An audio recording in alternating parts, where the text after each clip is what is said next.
الله نحمده ونستعينه ونستغفره ونؤمن به ونتوكل عليه ونعوذ بالله من شرور أنفسنا ومن سيئات أعمالنا من يهده الله فلا مضل له ومن يضلله فلا هادي له ونشهد أن لا إله إلا الله وحده لا شريك له ونشهد أن سيدنا ومولانا محمدًا عبده ورسوله صلى الله تبارك وتعالى عليه وعلى آله وصحبه وسلم تسليمًا كثيرا أما بعد فأعوذ بالله من الشيطان الرجيم بسم الله الرحمن الرحيم وكذلك نولي بعض الظالمين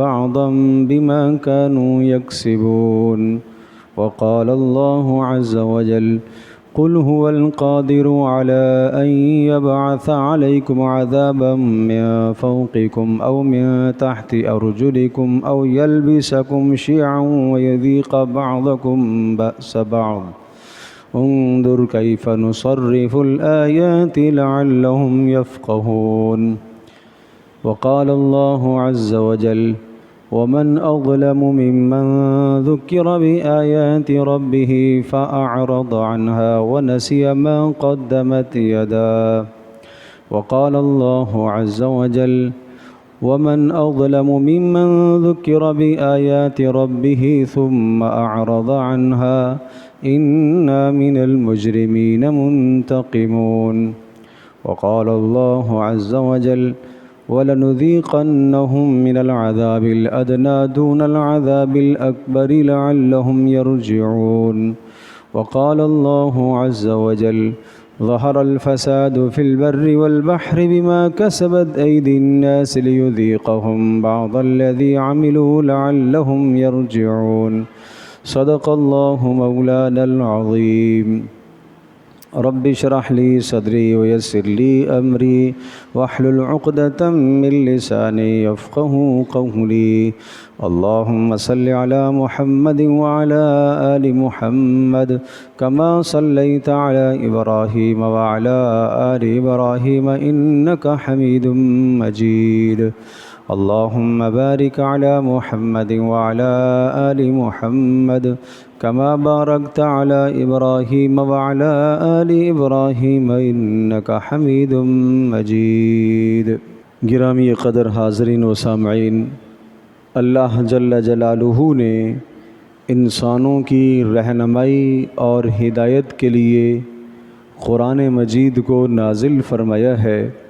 قرآن مقدس انسانوں کے لیے ایک بہترین رہنما کتاب ہے۔ زندگی کے ہر گوشے میں، زندگی کے ہر مرحلے میں قرآن مقدس ہماری رہنمائی کرتا ہے، اور اسی طرح سے کسی بھی قسم کے حالات و احوال آ جائیں، سخت سے سخت مصائب آ جائیں، پریشانیوں ہوں، اجتماعی طور پر، انفرادی طور پر، شخصی پریشانی ہو، اجتماعی پریشانی ہو، قومی پریشانی ہو، ہر آن، ہر گھڑی، ہر موقع کی رہنمائی ہمیں قرآن مجید عطا کرتا ہے۔ آج کی نشست میں اس وقت جو آیات بینات میں نے قرآن مقدس کی مختلف صورتوں سے تلاوت کی ہیں، ان آیات بینات کی روشنی میں موجودہ جو ملکی صورتحال ہے، اس صورتحال کے حوالے سے چند گزارشات عرض کرتا ہوں۔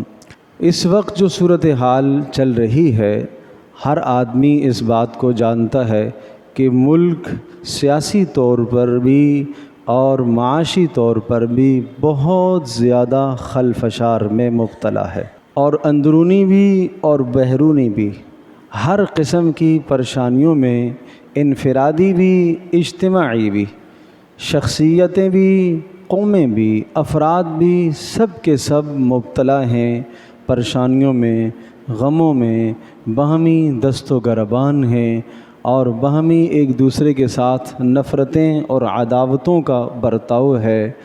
ایسے حالات اور ایسے برتاؤ میں ہمیں قرآن کیا رہنمائی دیتا ہے، ہمارے لیے کیا سبق ہے، ہمیں کیا کرنا چاہیے، وہ چند باتیں اس وقت کی نشست میں آپ کے سامنے ذکر کرتا ہوں۔ سب سے پہلی بات تو یہ ذہن نشین فرمائیے گا، اس جہان میں انسان کے اعمال جب اللہ کے پاس پہنچتے ہیں تو ان اعمال کے مطابق اللہ کی جانب سے فیصلے نازل ہوتے ہیں۔ اگر ہمارے اعمال درست ہوں گے، ہمارے اعمال اچھے ہوں گے تو اللہ کی جانب سے فیصلے بھی اچھے ہوں گے۔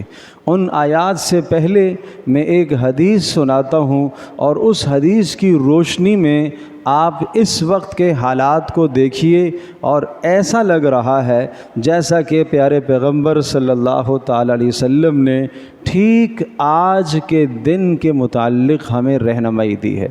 رسول اللہ صلی اللہ علیہ وسلم کا ارشاد گرامی ہے، مشکات شریف کی روایت ہے، پیارے پیغمبر صلی اللہ علیہ وسلم نے ارشاد فرمایا کہ اللہ تبارک تعالیٰ کا ارشاد گرامی ہے، انا اللہ لا الہ الا انت، میں وہ رب ہوں، میں وہ اللہ ہوں کہ میرے سوا کوئی بندگی کے لائق نہیں ہے۔ اللہ یہ فرما رہا، میں وہ رب ہوں، میں وہ اللہ اور معبود ہوں، میرے سوا کوئی بھی بندگی کے لائق نہیں ہے۔ پھر ارشاد فرمایا، انا ملک الملوک، میں بادشاہوں کا بادشاہ ہوں۔ اللہ فرما رہا، میں بادشاہوں کا بادشاہ ہوں۔ قلوب الملوک بیدی، ساری دنیا کے حکمرانوں اور ساری دنیا کے بادشاہوں کے دل میری مٹھی میں ہیں۔ ساری دنیا کے حکمرانوں اور ساری دنیا کے بادشاہوں کے دل میرے قبضہ قدرت میں ہیں، میرے ہاتھ میں ہیں۔ فرمایا، ان العباد، اگر بندے اذا اطاعونی، جب میری فرما برداری کریں گے، میری بات کو مان کر چلیں گے، تو فرمایا حولت قلوب ملوکہم علیہم بالرحمت والرأفت، کہ میں کیا کروں گا، جب لوگ میری بات مان کر چلیں گے، میری اطاعت اور فرما برداری کریں گے، تو میں بادشاہوں کے دلوں کو لوگوں کے حق میں نرم کر دوں گا، اور لوگوں پر وہ مہربان ہوں گے اور لوگوں کے ساتھ نرمی والا رویہ اختیار کریں گے۔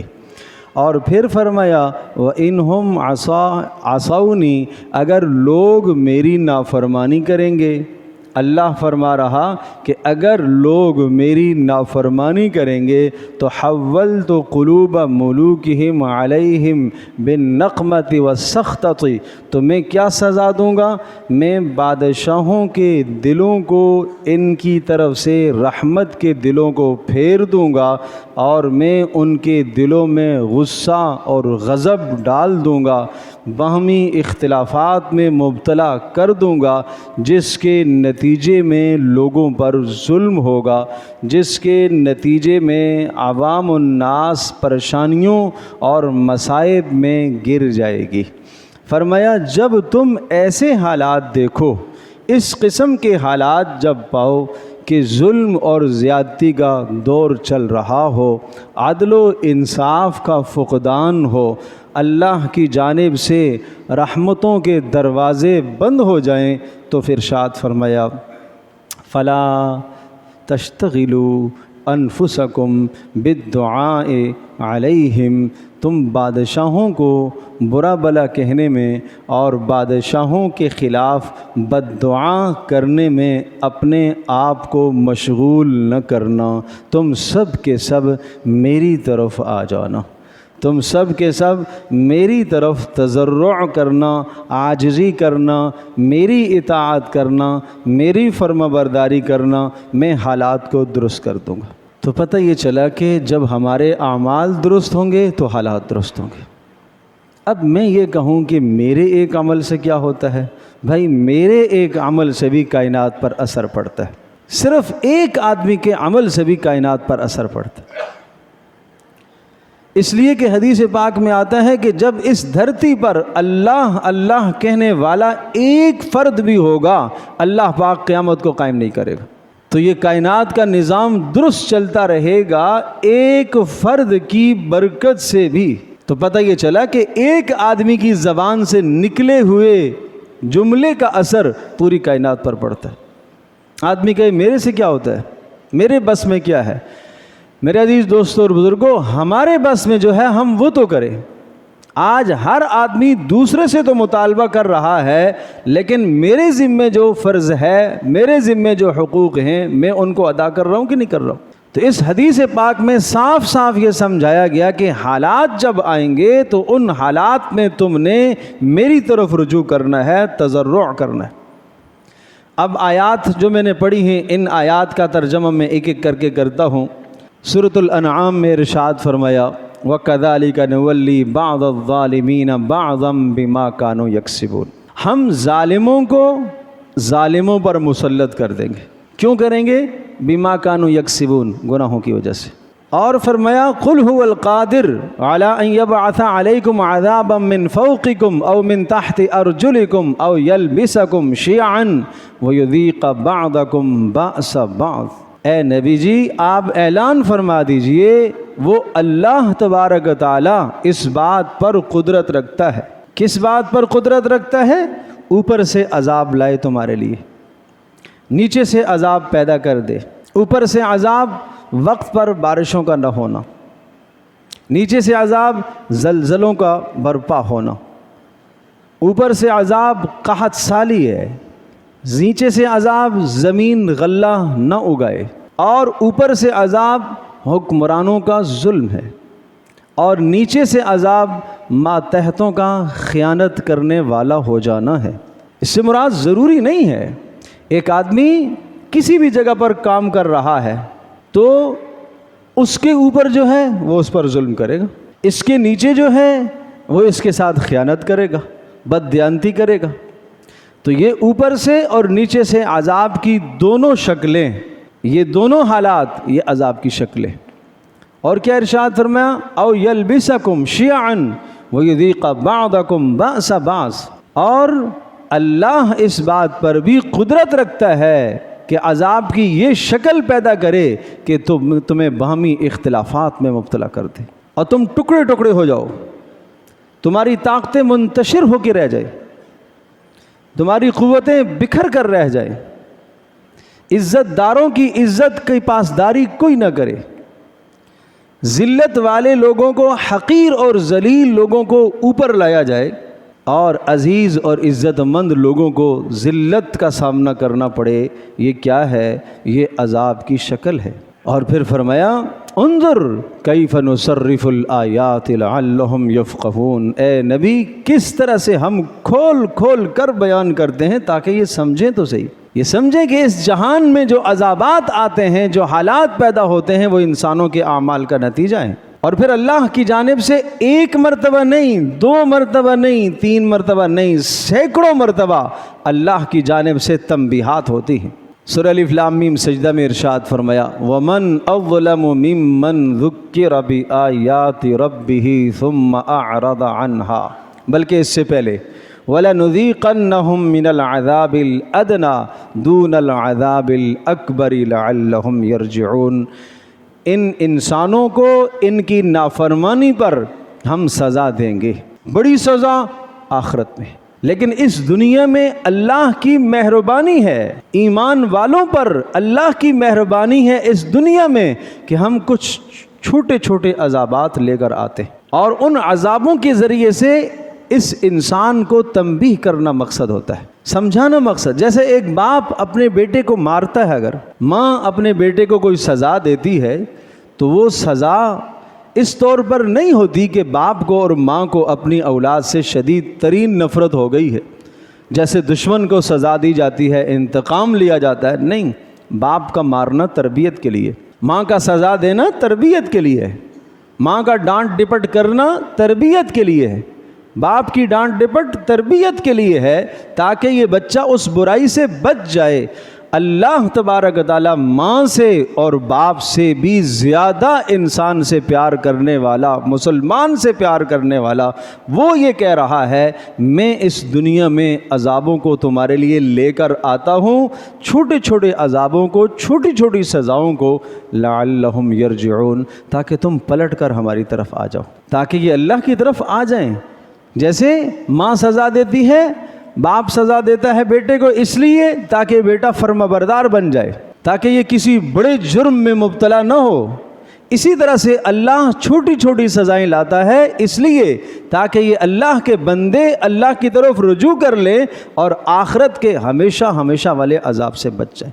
اگر یہ ظلم میں، زیادتی میں، کفر میں، شرک میں، اللہ کی نافرمانی میں اگر ہر دن بڑھتے چلے جائیں گے تو پھر ان کے دل مردہ ہو جائیں گے، حق بات کو قبول کرنے کی صلاحیت ختم کر دیں گے، اور جب حق بات کو سننے کی، بولنے کی، سمجھنے کی صلاحیت ختم ہو جائے گی تو ان کے دلوں پر مہر لگ جائے گی، پھر خاتمہ کفر پر ہوگا۔ اس خاتمہ کفر پر ہونے سے بچانے کے لیے اللہ اس دنیا میں چھوٹے چھوٹے عذاب لاتا ہے۔ کیوں؟ لعلہم یرجعون، اس لیے تاکہ واپس آ جاؤ۔ پھر دوسری آیت میں ارشاد فرمایا ومن اظلم ممن ذکر بآیات ربہ، جانتے ہو اس کائنات میں ظالم کون ہے؟ ظالم دوسرے کو تھپڑ مارنے والا صرف وہی ظالم تو نہیں ہے، وہ بھی ہے۔ دوسرے کے مال پر ڈاکہ ڈالنے والا صرف وہی تو نہیں ہے۔ دوسرے کی عزت پر حملہ آور ہونے والا صرف وہی ظالم تو نہیں ہے۔ یہ جو ظالم کہا گیا، میں اور آپ ہم سب کے سب اپنا احتساب کریں، محاسبہ کریں کہ میں تو ظالم نہیں ہو گئی۔ میں عرض کیا کرتا ہوں قرآن مقدس کی آیات آئینے کے مثل ہیں، اس میں اپنے آپ کو دیکھ لو، میرا شمار کس میں ہے، کہ میں یہ ظالم تو نہیں ہے۔ کیا فرمایا؟ وَمَنْ أَظْلَمُ مِمَّنْ ذُكِّرَ بِآيَاتِ رَبِّهِ، جانتے ہو بڑا ظالم ہے وہ شخص جسے اللہ کی آیات بار بار بتلائی گئیں، سمجھایا گیا، اللہ کی طرف سے مسلسل تنبیہات کا سلسلہ رہا۔ ایک چھوٹی تکلیف آئی، کیوں آئی؟ تاکہ اللہ کے پاس پلٹ آئے، نہیں پلٹا۔ دوسری تکلیف آئی، کیوں آئی؟ تاکہ اللہ کے پاس واپس آئے، نہیں آیا۔ ذرا اور بڑی تکلیف آئی، کیوں آئی؟ تاکہ اللہ کے پاس پلٹے، واپس نہیں پلٹا۔ فرمایا نصیحت پر نصیحتیں اس کو کی جاتی رہیں اور تنبیہ پر تنبیہ کی جاتی رہی، لیکن اگر وہ نہیں پلٹا ثم اعرض عنہا، پھر بھی منہ موڑتا ہے، نصیحت کی بات نہیں سنتا، سنے عمل نہیں کرتا، عمل کرے استقامت نہیں ہوتی۔ انا من المجرمین منتقمون، ایسے مجرموں سے پھر ہم بدلہ لیں گے۔ قرآن کہہ رہا ہے ایسے مجرموں سے پھر ہم بدلہ لیں گے۔ اور سورۃ الکہف میں اس کو اس طرح سے ذکر فرمایا وَمَنْ أَظْلَمُ مِمَّنْ ذُكِّرَ بِآيَاتِ رَبِّهِ فَأَعْرَضَ عَنْهَا، اس سے بڑا ظالم کوئی ہو سکتا ہے جو اللہ کی آیات کو بھول بیٹھے، بارہا نصیحت کرنے کے باوجود، بارہا سمجھانے کے باوجود اور بارہا نصیحت کے اسباب سامنے آنے کے باوجود بھی وہ نہ سمجھے، وہ نسیا ما قدمت یدا، وہ اس بات کو بھول گیا کہ وہ آخرت میں کیا کیا اعمال بھیج رہا ہے۔ روزانہ زبان سے نکلنے والے کتنے برے جملے آخرت کی طرف منتقل کر رہا ہے، روزانہ جسم سے نکلنے والے کتنے برے اعمال آخرت کی طرف منتقل کر رہا ہے، کتنی نیکیاں بھیج رہا اور کتنے گناہ آخرت کی طرف بھیج رہا، یہ اس بات کو بھول گیا۔ اور جب یہ بھولتا چلا جاتا ہے انا جعلنا علی قلوبہم اکنۃ، پھر تو ہم اس کے دل پر پردہ ہی ڈال دیتے ہیں، پھر یہ نہیں سمجھ سکتا، کیونکہ ایک بار نصیحت کی گئی، دوسری بار کی گئی، تیسری بار کی گئی، بار بار نصیحت کی گئی، بار بار تنبیہ کی گئی، لیکن ان تمام تنبیہات میں یہ نہ سمجھا تو فرمایا پھر ہم اس کے دل پر مہر ہی لگا دیتے، صلاحیت ہی ختم ہو جاتی ہے، اس کی مٹ جاتی ہے صلاحیت، حق کو قبول کرنے کی، سننے کی، دیکھنے کی، سمجھنے کی صلاحیت ختم ہو جاتی۔ تو میرے عزیز دوستو اور بزرگوں، ہم سب کے سب اپنا احتساب کریں۔ ظہر الفساد فی البر والبحر بما کسبت ایدی الناس لیذیقہم بعض الذی عملوا لعلہم یرجعون۔ سورۃ الروم میں ذکر فرمایا اس دنیا میں جو بھی فساد برپا ہوتا ہے، چاہے وہ سمندروں میں ہو، چاہے وہ صحراؤں میں ہو، چاہے وہ خشکیوں میں ہو، چاہے وہ فضاؤں میں ہو، کسی بھی قسم کا جو فساد برپا ہوتا ہے وہ انسان کے اعمال کا نتیجہ ہوا کرتا ہے۔ اور کیوں ہوتا ہے؟ یہاں پر بھی یہی فرمایا لیذیقہم بعض الذی عملوا، تاکہ اس کے بعض گناہوں کی سزا ہم اسے دیں اور یہ ہماری طرف واپس پلٹے۔ اور سورہ شورى میں یوں ذکر فرمایا وما اصابکم من مصیبۃ فبما کسبت ایدیکم ویعفو عن کثیر، اور جو تمہیں اس دنیا میں مصیبتیں پہنچتی ہیں یہ تمہارے اعمال کا نتیجہ ہیں، لیکن بہت سارے تمہارے گناہوں کو تو اللہ درگزر کرتا رہتا ہے۔ وَلَوْ يُؤَاخِذُ اللَّهُ النَّاسَ بِظُلْمِهِمْ، اور اگر اللہ تبارک و تعالیٰ سب گناہوں کی وجہ سے تمہیں پکڑنا چاہے تو اس دھرتی پر ایک جاندار بھی زندہ نہیں بچے گا۔ یہ تو اللہ کی مہربانی ہے، کچھ گناہوں کی ہلکی پھلکی سزا اللہ دے دیتا ہے، اس لیے دیتا ہے تاکہ یہ واپس پلٹ آئے۔ ایک زمانے میں جب تاتاریوں کی یلغار اسلام پر ہوئی تو ایک تاتاری نے ایک مسلمان بڑے جلیل القدر عالم سے یہ سوال کیا کہ تمہارا رب تمہاری مدد کیوں نہیں کرتا؟ اگر ہم درست نہ کر رہے ہوتے تو تمہارا اللہ تمہاری مدد کرتا، کیوں نہیں مدد ہو رہی ہے؟ تو اس مسلمان عالم نے بہت خوبصورت جواب دیا۔ اس نے فرمایا مسئلہ یہ ہے کہ جب ایک چرواہا جو بکریاں چرا رہا ہوتا ہے، اس کی بکریاں اگر منتشر ہو جاتی ہیں، بکھر جاتی ہیں، دور دور چلی جاتی ہیں، تو وہ چرواہا ان بکریوں کو واپس سمیٹنے کے لیے کتوں کو چھوڑتا ہے، اور وہ کتے جا کے ان بکریوں کو بھونکتے بھی ہیں، کاٹتے بھی ہیں، اور ادھر سے مالک آواز لگاتا ہے تو بکریاں مالک کے پاس واپس آ جاتی ہیں اور پھر وہ کتوں کو پیچھے کر دیتا ہے۔ تو کہا کہ بس ہماری مثال بکریوں کی سی ہے، ہم تو اللہ سے دور ہو گئے، اور یہ اس وقت تک تمہارے جیسے کتے مسلط رہیں گے جب تک ہم اللہ کی طرف نہیں پلٹیں گے، اور جب ہم اللہ کی طرف پلٹ آئے، رجوع کر لیا، تو اللہ پاک ہمارے حالات کو درست کر لے گا۔ تو اس میں ہم سب کے لیے بڑا سبق ہے، بہت بڑا سبق ہے، سمجھنے کی ضرورت ہے۔ میں پھر وہی بات عرض کروں گا، جیسے ہمارے یہاں سے اعمال جائیں گے اللہ کی جانب سے ایسے ہی حالات پیدا ہوں گے۔ حضرت حسن بصری رحمۃ اللہ علیہ فرماتے تھے اعمالکم عمالکم، تمہارے حکمران کون ہیں؟ فرمایا تمہارے حکمران تمہارے اعمال ہیں، تمہارے حکمران تمہارے اعمال ہیں، تم جیسے اعمال کرو گے اسی طرح کے حالات اللہ پیدا کرے گا، ایسے ہی تمہارے اوپر تسلط ہو جائیں گے۔ ایک بادشاہ کے زمانے میں قحط سالی ہو گئی اور عرصہ ہو گیا، اور اس قحط سالی میں پورا ملک بحران کا، معاشی بحران کا شکار ہے، غم زدہ ہیں، سب پریشانی کا شکار ہیں۔ تو ایک وزیر نے بادشاہ سے پوچھا کیا ہوا، آپ غم زدہ کیوں ہیں؟ تو بادشاہ نے کہا حالات جیسے ہیں، معاشی بحران میں پورا ملک مبتلا ہے، کیا کرنا چاہیے؟ تو اس وزیر نے ایک واقعہ سنایا، ایک حکایت سنائی، اور حکایت اس نے اس طرح سے سنائی، کہا بادشاہ سلام اگر اجازت ہو تو میں کچھ عرض کروں، کہیے۔ کہا ایک جنگل میں ایک شیر، بادشاہ ہے جنگل کا، تو ایک مرتبہ لومڑی کو کوئی سفر درپیش ہوا، تو اس نے اپنا بچہ شیر کے پاس چھوڑا اور کہا کہ یہ آپ اس کی حفاظت کرنا۔ شیر نے اس لومڑی کے بچے کو اپنی پیٹھ پر بٹھا لیا، بے خوف و خطر ہو گیا، اس لیے کہ بادشاہ کی پیٹھ پر سوار ہے، کون اسے کھائے گا؟ اچانک اوپر سے ایک باز آیا، اس نے جھپٹا مارا اور اٹھا کے لے گیا۔ اب شیر باز کے ساتھ کیا مقابلہ کرے گا؟ خیر وقت کے بعد جب لومڑی واپس آئی تو اس نے پوچھا کہ میرا بیٹا؟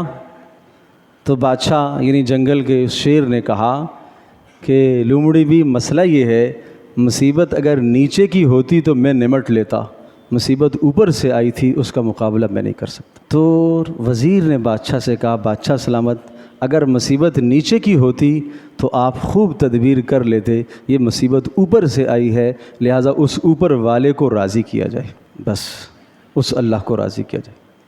اس میں یہ سبق ہے، اس پاک پروردگار کو راضی کریں گے تو حالات بہتر ہو جائیں گے۔ ہر آدمی توبہ اور استغفار کرے، ہر آدمی اللہ کی طرف رجوع کرے۔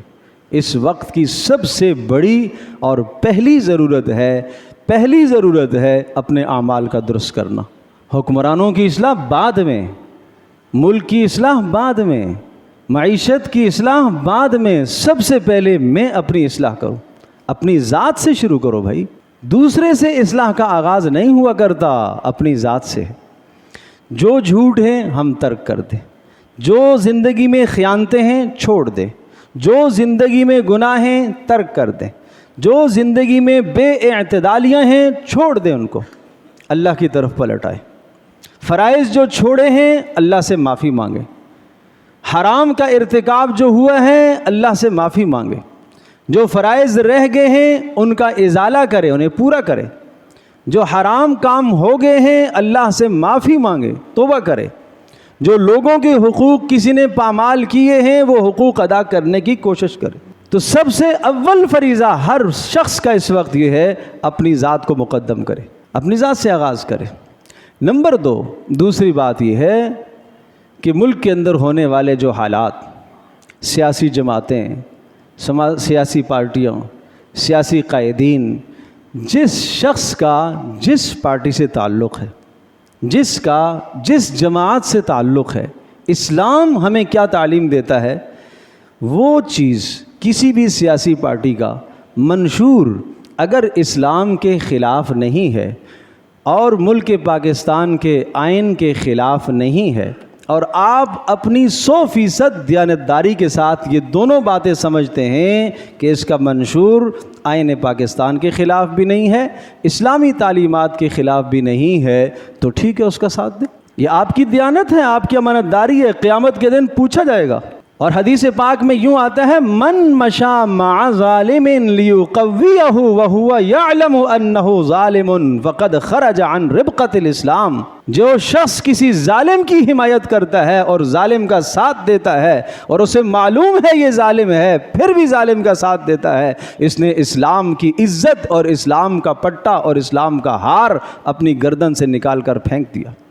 یہ اسلام سے نکلنا تصور کیا گیا ہے۔ ایک حدیث میں اس کو شرک کہا گیا کہ جو شخص کسی ظالم کا ساتھ دیتا ہے، اسے معلوم ہے یہ ظلم کر رہا ہے، پھر بھی یہ ظالم کا ساتھ دیتا ہے، اس نے شرک کیا۔ کیوں؟ اس لیے کہ اللہ تبارک و تعالی فعال لما یرید، اس کائنات میں سب سے بڑا اختیار اللہ کا ہے، وہ جو چاہے کرے، اس کا جو عمل ہو اللہ کا وہ عدل ہے، وہ انصاف ہے۔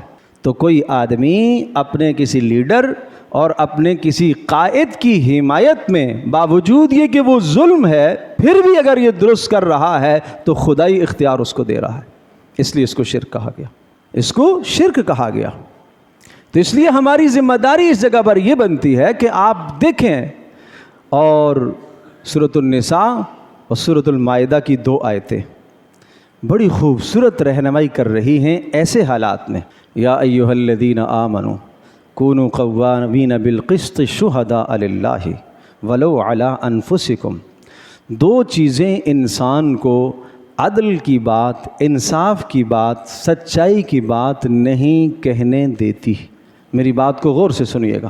2 چیزیں آدمی کو انصاف کی بات، سچائی کی بات، عدل کی بات نہیں کہنے دیتی۔ 2 چیزیں رکاوٹ بن جاتی ہیں۔ نمبر 1 کسی کی محبت، نمبر 2 کسی کی نفرت۔ تو سورۃ النساء کی جو آیت ہے اس میں فرمایا ولو علی انفسکم، ہمیشہ سچ بات کہو، انصاف کی بات کرو، عدل کی بات کرو۔ سب سے زیادہ اس جہان میں، کائنات میں آپ کو کس سے محبت ہے؟ اپنی ذات سے نا، اپنے ماں باپ سے، اپنے قرابت داروں سے۔ فرمایا اگر وہ حق بات آپ کے اپنے خلاف آ جائے تو تب بھی حق بات کہو، تب بھی سچ بات کہو، چاہے ماں باپ کے خلاف آ جائے، ماں باپ کی محبت میں آ کر آپ حق سے نہ پھرو۔ جب ماں باپ کی محبت میں آ کر حق سے پھر جانا، اعتدال سے پھر جانا، سچ سے پھر جانا جائز نہیں ہے، تو کسی اور کی محبت میں اندھا ہو کر حق بات سے پھرنا کیسے جائز ہو سکتا ہے؟ اعتدال سے پھرنا کیسے جائز ہو سکتا ہے؟ کسی لیڈر کی محبت میں، کسی پارٹی کی محبت میں، کسی جماعت کی محبت میں آ کر اس کی ہر بری بات کو بھی سیدھا تصور کرنا اور اس کی ہر غلطی کی درست تعبیر کرنا۔ قرآن کیا فیصلہ دے رہا ہے؟ خبردار ایمان والو، تمہیں ایسا نہیں کرنا چاہیے۔ تمہارے ایمان کا تقاضا یہ نہیں ہے، تمہارے ایمان کا تقاضا یہ ہے کہ تم حق بات کو حق کہو، چاہے اپنی ذات کے خلاف آ جائے، چاہے ماں باپ کے خلاف آ جائے، چاہے قرابت داروں کے خلاف آ جائے۔ لہٰذا تمہیں اپنی ذات کی محبت، ماں باپ اور قرابت داروں کی محبت حق کہنے سے نہ روکے، حق کا ساتھ دینے سے نہ روکے۔ دوسری طرف یا ایھا الذین آمنوا کونوا قوامین، دوبارہ پھر اسی مضمون کو ذکر فرمایا، لیکن وہاں پر اس طرح سے ذکر فرمایا لا یجرمنکم شنآن قوم علی الا تعدلوا، اس بات کا خیال رکھنا کسی شخص کی، کسی قوم کی، کسی فرد کی، کسی جماعت کی نفرت تمہیں عدل سے نہ پھیرے۔ یہ اگر پس منظر اس کا ذہن نشین فرمائیں گے تو بات بہت خوبصورت سمجھ میں آ جائے گی۔ حدیبیہ کے موقع پر پیارے پیغمبر صلی اللہ تعالیٰ علیہ وسلم کے ساتھیوں کے 10 اونٹ مشرکین نے قبضہ کر لی، اور جب مکہ فتح ہوا تو کسی نے کہہ دیا آج ان 10 کے مقابلے میں ہم 20 اونٹ لیں گے، تو فرمایا خبردار خبردار، تمہیں ایسا نہیں کرنا چاہیے، یہ ایمان کا تقاضا نہیں ہے، تمہیں ایسا ہرگز نہیں کرنا چاہیے، اس لیے تمہیں عدل و انصاف کا معاملہ کرنا چاہیے۔ ٹھیک ہے مشرکین سے تمہاری عداوت ہے، تمہاری نفرت ہے، حالانکہ وہ کفر پر ہیں، پھر بھی تمہیں اسلام اعتدال کا اور عدل کا سبق دیتا ہے، تو اس لیے ہمارے لیے بڑے سبق ہیں ان آیات میں۔ تو اس لیے میری درخواست ہے جو احباب سیاسی جماعتوں سے وابستہ ہیں تو انہیں یہ بھی میں درخواست کروں گا کہ وہ دوسروں کا تمسخر اور استہزاء اور ان کے عیوب کا اچھالنا اور ان کے عیوب کی نشر و اشاعت کرنا، اور جناب میڈیا پر اور اسی طرح سے جناب آج کل موبائل سامنے آیا، ایک برائی آئی اس کو 10 ایک برائی کو 10 افراد کو پہنچانا یہ نیکی سمجھ رہا ہے۔ یاد رکھیے گا قیامت کے دن جواب دینا ہوگا فلاں کے بارے میں جو آپ نے بات کہی تھی کیا دلیل ہے، اگر دلیل قائم ہوگی تو پل صراط سے پاس ہوگا، ورنہ پل صراط پر روک دیا جائے گا، اس وقت تک آگے جانے کی اجازت نہیں ہوگی جب تک اس پر دلیل نہیں دے گا۔ تو یہ کوئی آسان معاملہ نہیں ہے کسی کی عزت کو مجروح کرنا، ارے ظلم بھی کر رہا ہے، زیادتی بھی کر رہا ہے، زبان میں اعتدال پیدا کرو۔ حجاج ابن یوسف ٹھیک ہے ظلم کیے، ایک آدمی عبداللہ بن مبارک رحمۃ اللہ علیہ کے سامنے حجاج بن یوسف کی زیادتیوں کا اور ظلم کا تذکرہ مسلسل کرتے جا رہا تو عبداللہ بن مبارک رحمۃ اللہ علیہ نے ارشاد فرمایا کوئی شک نہیں قیامت کے دن اللہ تبارک و تعالیٰ عدل و انصاف کرے گا، جب عدل و انصاف کرے گا تو حجاج بن یوسف نے جن جن لوگوں پر ظلم کیا، زیادتیاں کی ہیں، اللہ پاک حجاج سے بدلے لے کر انہیں دلوائے گا، اس لیے کہ عدل ہے۔ اور اگر تو نے حجاج پر ظلم کیا، اس کی غیبت اور برائیاں کر کے، تو اللہ پاک تجھ سے لے کر بھی حصہ حجاج کو دلوائے گا۔ یہ سمجھنا چاہیے۔ آج یہ تصور ہم بھول گئے، آج یہ خیال ہی نہیں آتا مرنے کا۔ وَنَسِيَ مَا قَدَّمَتْ يَدَاهُ، موت کے بعد کی زندگی کے لیے ہم کیا بھیج رہے ہیں؟ یہ زبان روزانہ قرآن کی تلاوت میں مشغول ہو، یہ ذکر میں مشغول ہو، یہ آنکھ قرآن کو دیکھنے میں مشغول ہو، صبح سے لے کر شام تک کہاں یہ مشغول ہے؟ یہ زبان کہاں مشغول ہے؟ یہ انسان کے اعمال کیا ہیں آج؟ کیا ان اعمال پر اللہ کی طرف سے ہم حالات کے سدھار کی امید رکھتے ہیں؟ نہیں ہو سکتا۔ اس لیے ایک صاف حدیث میں آیا ہے کہ امواج المصائب، مصائب کی بڑی بڑی موجیں جب تم سے ٹکرائیں اور پریشانیوں کی بڑی بڑی موجیں جب تم سے ٹکرائیں تو تضرع اور عاجزی کرنا، اللہ کی طرف متوجہ ہونا، اللہ کی طرف متوجہ ہونا۔ صاف اس حدیث میں فرمایا اپنے مال کی حفاظت کرو زکوٰۃ کے ذریعے سے، زکوٰۃ ادا کرو گے مال کا تحفظ رہے گا۔ اور پھر فرمایا اپنے بیماروں کا علاج کرو صدقے کے ذریعے سے، صدقے سے علاج ہوتا ہے، دوائی سے بھی علاج ہے، صدقہ اس سے پہلے علاج بتایا، ٹھیک ہے، دوا بھی اختیار کرو، یہ بھی ایک عمل ہے۔ اور اسی طرح سے ارشاد فرمایا کہ جب امواج المصائب آئیں، بڑی بڑی مصیبتیں آ جائیں تو پھر تمہیں اللہ کی طرف رجوع کرنا چاہیے۔ تو میرے عزیز دوستو بزرگو، ہم سب کی ضرورت ہے ہم اس وقت اللہ کی طرف پلٹیں، ہر آدمی توبہ کرے، ہر آدمی اللہ سے اپنے گناہوں کی معافی مانگے، جو جس حال میں ہے اپنے اللہ سے معافی مانگے۔ کبھی مت سمجھو کہ نہیں میرے گناہ نہیں ہیں، میرے سے کیا ہوتا ہے، نہیں بھائی میرے سے بھی بہت کچھ ہوتا ہے۔ ہر آدمی اللہ کے سامنے روئے گڑ گڑائے، نہ معلوم کس کے رونے سے گڑ گڑانے سے اللہ تبارک و تعالیٰ کو اس کا عمل پسند آ جائے اور اللہ پوری امت مسلمہ کے حالات کو بدل دے۔ اللہ پاک ہم سب کے لیے سمجھنا عمل کرنا